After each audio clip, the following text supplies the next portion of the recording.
So the first question we have comes from Denalol or Denalo. It's coming up soon. And for those who have watched those smartphone videos or basically any videos about tech on YouTube, where NVIDIA brought DSR support to Fermi-based graphics cards, like our 480 over 4 years after the product's release.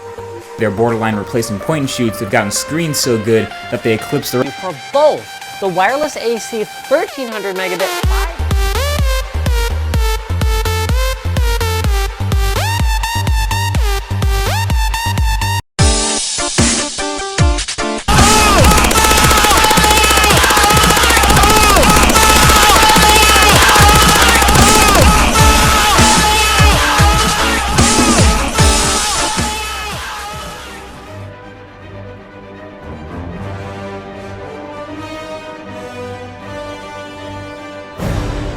They can never change. A massless particle has to stay the same as itself. It can't transmute into another kind of particle.